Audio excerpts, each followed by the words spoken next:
यहाँ पर आए सभी धर्मप्रिय साथियों को नव बधाई।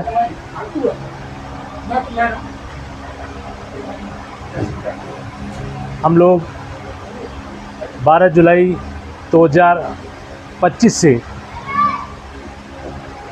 बुद्ध जयंती पार्क में धरना प्रदर्शन कर रहे हैं और हमारी डिमांड है भारत सरकार से, बिहार गवर्नमेंट से कि जो बीटी एक्ट है, बौद्ध गया टेम्पल एक्ट है, जिस मैनेजमेंट में 9 सदस्य हैं, जिसमें 4 बुद्धिस्ट हैं और 4 नॉन बुद्धिस्ट हैं, और जो गया डिस्ट्रिक्ट का प्रेसिडेंट है वो उसका अध्यक्ष है उस मैनेजमेंट कमेटी का। तो ज़्यादातर देखा गया है कि जो अध्यक्ष है बौद्ध गया डिस्ट्रिक्ट का, वो भी हिंदू रिलीजन से बिलोंग करता है। इसलिए 5 जो है वो नॉन बुद्धिस्ट हो जाते हैं उस मैनेजमेंट कमेटी में, और 4 जो हैं बुद्धिस्ट रहते हैं। तो जो कोई भी प्रस्ताव पास होना होता है तो वो प्रस्ताव बुद्धिज़्म के अगेंस्ट पास होता है, क्योंकि जो 5 मेंबर जो नॉन बुद्धिस्ट हैं उनको बुद्ध धर्म से उनका प्रचार प्रसार से कोई लेना देना नहीं है। तो जो भी मैनेजमेंट का जो फैसला आता है वो हमारे बौद्ध गया टेम्पल एक्ट, जो मैनेजमेंट कमेटी का जो फैसला आता है वो बुद्धिस्टों के अगेंस्ट आता है। और इसीलिए आज तक आपने देखा होगा कि जितने भी इंडिया में मंदिर हैं, हर मंदिर के अटैच्ड उस मंदिर का जो भी डोनेशन आता है, उस डोनेशन से उसका मंदिर का रखरखाव होता है। साथ ही साथ ज़्यादातर मंदिरों में देखा गया है कि उनका कोई न कोई हॉस्पिटल होता है। उस मंदिर से जो डोनेशन आता है वो पैसा हॉस्पिटल में खर्च करा जाता है, उस धर्म का प्रचार प्रसार करने में खर्च करा जाता है जिस धर्म का वो मंदिर होता है। और वहाँ पर जो आगंतुक लोग होते हैं, जो लोग बाहर से देश विदेश से वहाँ दर्शन करने आते हैं, उनका रहने की जगह, उनका व्यवस्था, रहने की, जलपान की व्यवस्था, सब कुछ सुविधा होती है। बड़े बड़े धर्मशाला बने हैं जहाँ जहाँ मंदिर हैं। बट आपने देखा होगा कि महाबोधि मंदिर डोनेशन बहुत आता वहाँ पर, बट आज तक सिंगल कोई हॉस्पिटल अटैच नहीं है, कोई आज तक हॉस्पिटल मंदिर की तरफ से नहीं बनाया गया, कोई रहने की जगह नहीं बनाई गई जहाँ से देश विदेश से लोग आते हैं वहाँ रुक सकें, कोई धर्म का प्रचार प्रसार करने के लिए कोई स्कूल नहीं बनाया गया, कोई कॉलेज नहीं बनाया गया, ना कोई यूनिवर्सिटी बनाई गई। तो हम लोगों का जब विरोध इसी बात का है कि वहाँ का जो डोनेशन आता है तो आखिर वो डोनेशन जाता कहाँ है। उस जो डोनेशन से प्रचार प्रसार होना चाहिए था धम्म का, वो धम्म का प्रचार प्रसार नहीं होता है, तो वो पैसे जाते कहाँ हैं। तो हम लोगों को ये लगता है कि हम लोगों के साथ बहुत बड़ा, जो बुद्ध परंपरा को मानने वाले हैं उनके साथ बहुत बड़ा गवर्नमेंट, बिहार गवर्नमेंट और भारत गवर्नमेंट मिल के बहुत बड़ा धोखा कर रही है। क्योंकि कहीं भी आपने देखा होगा जिस धर्म का मंदिर है उसी धर्म का पुजारी होता है। वट संसार में एक ऐसा ही एक ही मंदिर है, कोई मंदिर नहीं मिलेगा पूरी इंडिया में कि जहाँ पर मंदिर तो हिंदू का है, पूजा पाठ करेगा, कोई दूसरे धर्म का नहीं करता। बट हमारे महाबोधि मंदिर ही एक ऐसा है जहाँ पर बुद्धिस्ट लोगों का मंदिर है। भगवान बुद्ध को जहाँ ज्ञान प्राप्त हुआ था वो बौद्ध धर्म के मानने वालों के लिए है, बट वहाँ पर पूजा पाठ करने का राइट जो है वो नॉन बुद्धिस्ट को भी है। और जो वहाँ डोनेशन आता है वो डोनेशन भगवान बुद्ध के धर्म को प्रचार प्रसार करने में न खर्च करके उनका धर्म को मिटाने में खर्च किया जा रहा है, जो कि सरासर गलत है। और इसीलिए हम लोग 12 जुलाई से यहाँ धरना प्रदर्शन कर रहे हैं और काफ़ी साथी हमारे धरना प्रदर्शन हमारे साथ कर रहे हैं। तो कुछ लोगों से हम बारी बारी से पूछना चाहते हैं कि आखिर क्या कारण है, आप लोग अपना समय, इतना कीमती समय निकाल कर यहाँ क्यों बैठे हैं, क्यों, क्या कारण है और क्या डिमांड है, क्या करना चाहते हो। तो हम बारी बारी से बात करना चाह रहा हूँ। सर, सबसे पहले मैं आपसे, हमारे बहुत दमप्रिय साथी श्री राकेश बाबू जी, अखिल भारतीय शाक्त महासभा के महासचिव दिल्ली प्रदेश के हैं, मैं सबसे जानना चाहता हूं कि आखिर क्या कारण है, आप क्यों बैठे हैं और क्या गवर्नमेंट को लगता है कि गवर्नमेंट आपकी ये धरना प्रदर्शन से आपकी बात को सुनेगी। आदरणीय जी। नमो बुद्धाय सभी साथियों को।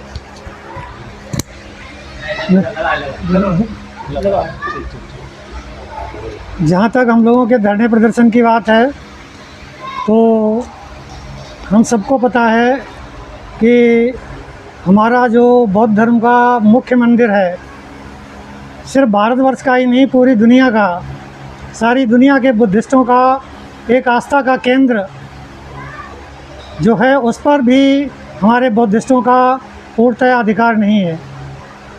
ये एक पूरे विश्व में अनूठा उदाहरण होगा कि एक संप्रदाय के किसी भी आस्था के उच्च केंद्र पर किसी दूसरे का अधिकार हो। सिर्फ उच्च केंद्र ही नहीं, चाहे छोटे छोटे भी पूजा के स्थल हों, जिस संप्रदाय का वो पूजा स्थल होगा उन्हीं लोगों का वहाँ आधिपत्य रहता है।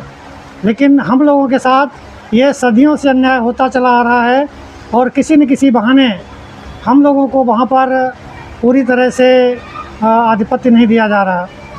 वहाँ पर जो है, हम लोग जब भी जाते हैं तो कहीं न कहीं जो हमें वहाँ पे सुविधाएं मिलनी चाहिए थी वो नहीं मिलती हैं।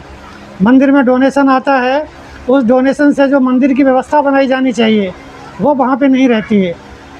दुनिया भर के जब वहाँ के बुद्धिस्ट आते हैं और जब वो देखते हैं कि भगवान बुद्ध ने जो हमें रास्ता दिखाया है उस रास्ते पर ही लोग चलने वाले वहाँ पे नहीं हैं, तो उन्हें बहुत दुख होता है।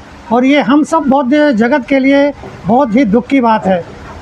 और इस दुख को हमारे बहुत सारे पहले के जो बौद्ध अनुयायी हैं उन्होंने इसको महसूस किया और समय समय पर इस मंदिर को आज़ाद करने के लिए अपनी आवाज़ उठाते रहे हैं और आज भी उठाते आ रहे हैं।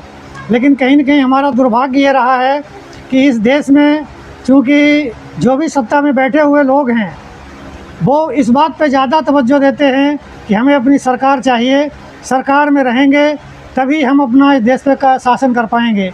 और चूँकि वोट बैंक में हमारे बुद्धिस्टों का उतनी अभी हिस्सेदारी नहीं हो पाई है, इसके चलते हमारी बात नहीं सुनी जा रही है। लेकिन हमें पूरा भरोसा है कि जिस तेज़ी से हम लोग इस तरफ बढ़ रहे हैं तो कहीं न कहीं सरकार को भी मजबूर होकर के हमारी बात सुननी पड़ेगी। और पूरे भारतवर्ष में अब ये आंदोलन फैल चुका है, सिर्फ शहरों तक ही सीमित नहीं रहा है, गांव-गांव तक, जन-जन तक इसकी आवाज़ पहुंच चुकी है। और चाहे सोशल मीडिया हो या जो हमारी जो मुख्य मीडिया है वो तो दिखाती नहीं है, लेकिन हमारी जो बहुजन मीडिया है उसके माध्यम से जन-जन तक जो है ये आवाज़ पहुंच रही है और शीघ्र ही सरकारों को झुकना पड़ेगा, ये हमारा विश्वास है।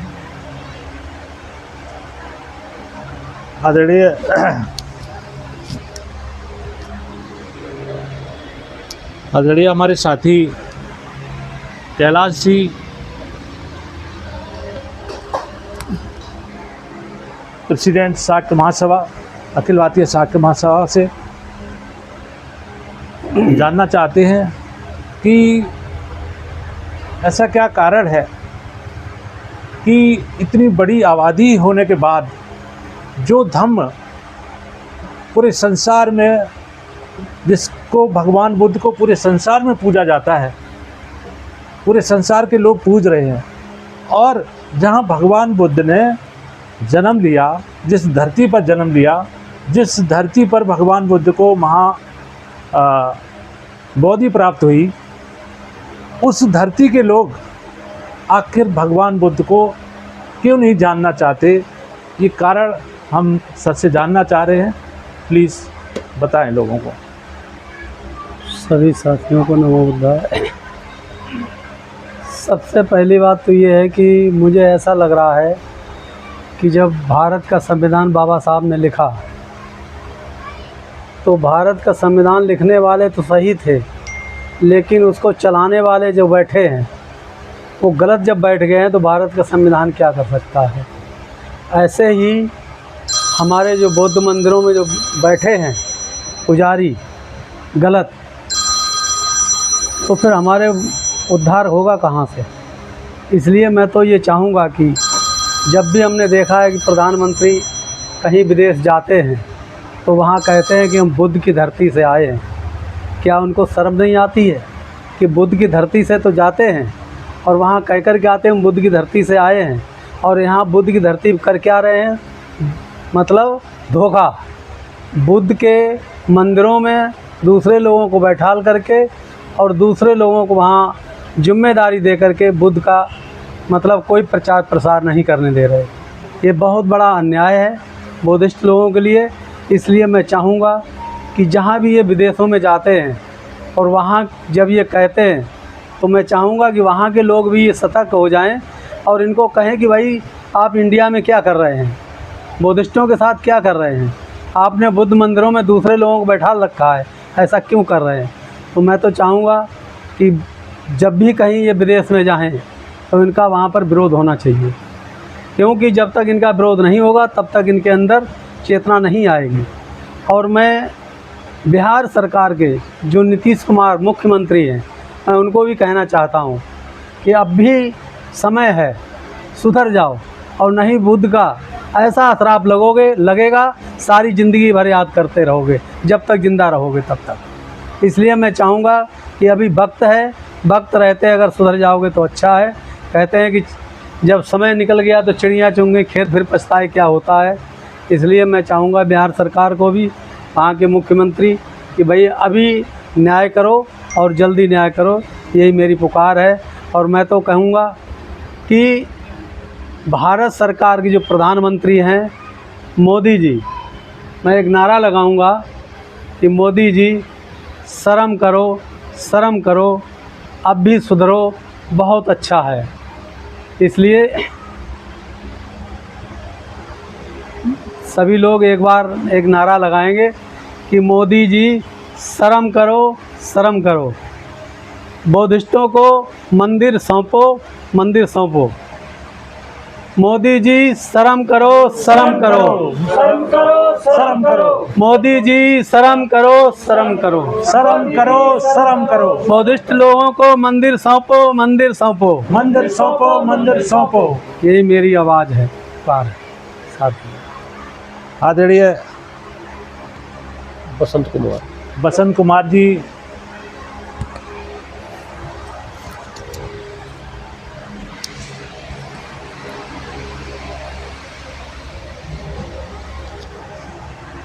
आदरणीय बसंत कुमार जी हमारे साथ बैठे हैं। जब से ये धरना प्रदर्शन चालू हुआ हमारा 12 जुलाई से, उसी दिन से तन मन धन से हमारे साथ हैं। तो मैं बसंत कुमार जी से जानना ये चाहता हूँ कि आखिर क्या कारण है, इतना धरना प्रदर्शन होने के बाद भी गवर्नमेंट जो है बिल्कुल चू नहीं कर रही है। उनको कतई आवाज़, उनको ये कहीं महसूस ही नहीं हो रहा है कि हमारा इंडिया में इतना बड़ा धरना प्रदर्शन चल रही है, मशाल यात्रा निकल रही है, पूरे देश में चल रही है।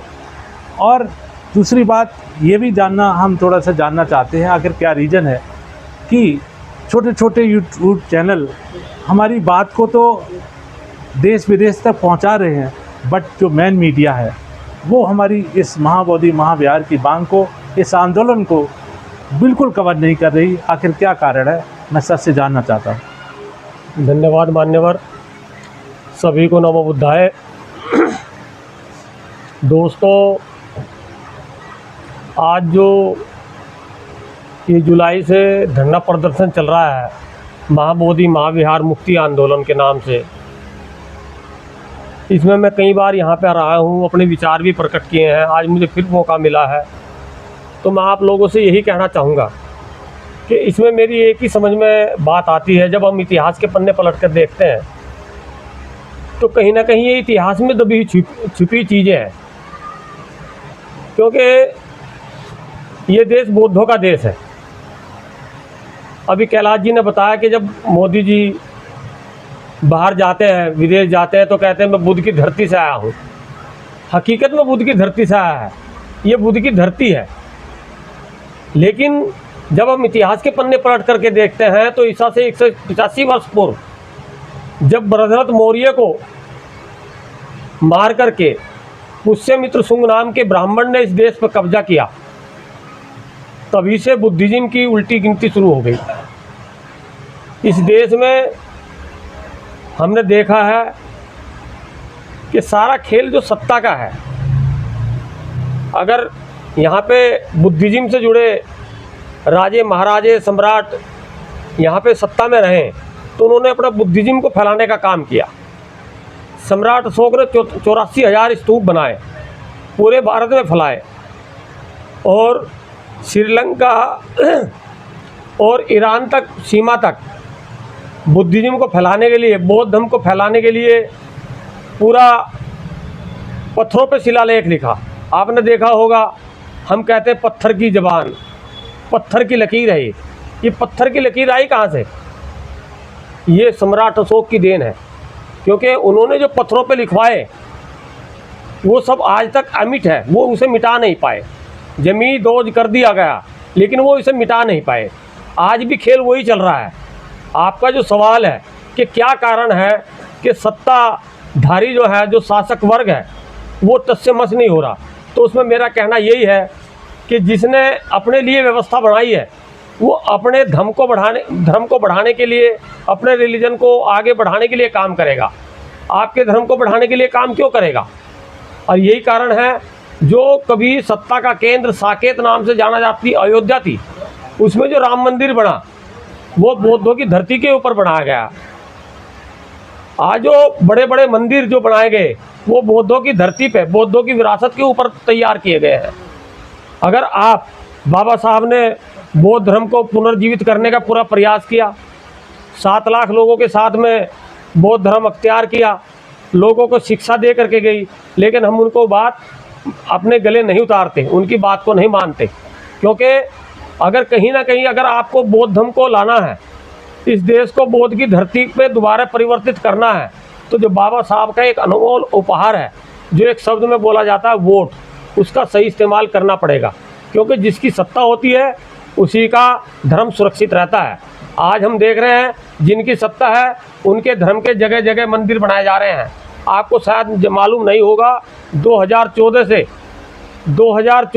2025 तक दिल्ली एनसीआर में 23,000 मंदिर बन चुके हैं, 23,000, जिनमें यूपी बिहार के गुंडे मवालियों को, बदमाशों को, हिस्ट्री सीटरों को ला करके और वहाँ पे पुजारी बना दिया गया है।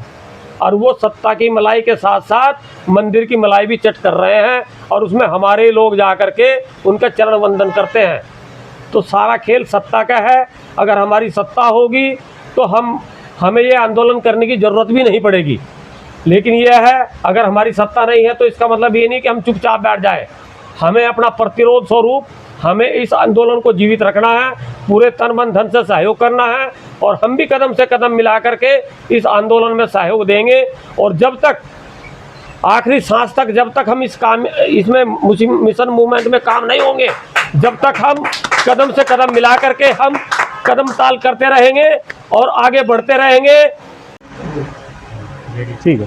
तो दोस्तों, जो दूसरा सवाल आपने मान्यवर साहब ने मेरे से किया था कि बहुजन मीडिया और मेन स्ट्रीम मीडिया, तो मैं आपको बता देता हूं, जो बहुजन मीडिया है उसमें कहीं ना कहीं बहुजन समाज के लोग संघर्षरत हैं और मीडिया की बातों को, हमारे विचारों को, हमारे संघर्षों को, हमारे आंदोलनों को इधर उधर फैलाने का काम कर रहे हैं। लेकिन जहाँ तक मेन स्ट्रीम मीडिया है, उनको तो काज दिया हुआ है।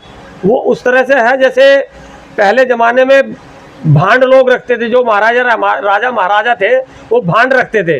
वो राजाओं को, चाहे उसको राजा में 2 कदम चलने की ताकत ना हो, लेकिन उसको बलशाली बता करके और उसका महिमा मंडन किया जाता था। उसी तरह से आज की जो सरकारें हैं, जो मनुवादी सरकारें हैं, ब्राह्मणवादी सरकारें हैं, जो जातिवादी सरकारें हैं, उन्होंने आज की मीडिया को अपनी रखैल बनाया हुआ है। वो वही कहती हैं जो सरकारें चाहती हैं, और सरकार जो कह रही है वो उनको स्पेशल हिदायत दी गई है कि भैया आप जो है बहुजन समाज को, बहुजन विचारों को, बहुजन महापुरुषों के आंदोलनों को, संघर्षों को, उनको ख़त्म करने का काम करो, उनको विचारों को ख़त्म करने का काम करो, और जो इनके आंदोलन है उनको नेस्तनाबूद काम करने का काम करो। इसलिए उन लोगों ने जो काम किया है वो यही काम कर रहे हैं कि आप अगर यहाँ पे 5,000, 10,000, 20,000, 50,000 तक की भी रैली निकालते हो तो मेन स्ट्रीम मीडिया में आपको नहीं दिखाया जाएगा। मैंने बाबा साहब के वॉल्यूम पढ़े हैं, मैंने बहुत सारे महापुरुषों के विचार पढ़े हैं। बाबा साहब ने कहीं जगह जिक्र किया है कि जब मेरी जनसभा होती है, जब कहीं मेरी रैली होती है, तो उसमें 1-1 लाख तक आदमी जुड़ता है, 60-60, 70-70 हज़ार तक आदमी जुड़ता है, लेकिन मीडिया उसमें 5,000, 2,000 की संख्या बताती है। तो ये मीडिया जो जातिवादी मीडिया है, जिसे हम मनुवादी मीडिया भी कह सकते हैं, ब्राह्मणवादी मीडिया भी कह सकते हैं, वो इस काम को बखूबी निभा रही है। तो दोस्तों, हमें मेन स्ट्रीम मीडिया से, चाहे वो प्रिंट मीडिया हो, चाहे वो इलेक्ट्रॉनिक मीडिया हो, उससे हमें सजग रहना पड़ेगा। और उसके लिए हमें माननीय काशीराम जी ने बताया कि हमें मनी मीडिया माफिया से सावधान रहना चाहिए। हमारी मीडिया माउथ टू माउथ है, जैसे हम 4 भाई बैठ करके आपस में बात करते हैं, हमें ज़्यादा से ज़्यादा लोगों के डोर टू डोर जा करके संपर्क करना चाहिए और अपने विचारों का, अपने महापुरुषों के विचारों का प्रचार प्रसार करना चाहिए। तभी हमारे महापुरुष, उनके विचार, उनके संघर्ष जिंदा रहेंगे और हम अपने आंदोलनों में, संघर्षों में कामयाब होंगे। धन्यवाद। जय भीम। नमो बुद्धाय। भगवान बुद्ध की जय हो, भगवान बुद्ध की दया हो। बाबा साहब अमर रहे, बाबा साहेब अमर रहे। महाबोधि महाविहार मुक्त करो, मुक्त करो। महाबोधि महाविहार मुक्त करो, मुक्त करो। सम्राट अशोक की, सम्राट अशोक की, बाबा साहब अमर रहे। धन्यवाद दोस्तों, यही मेरे विचार थे।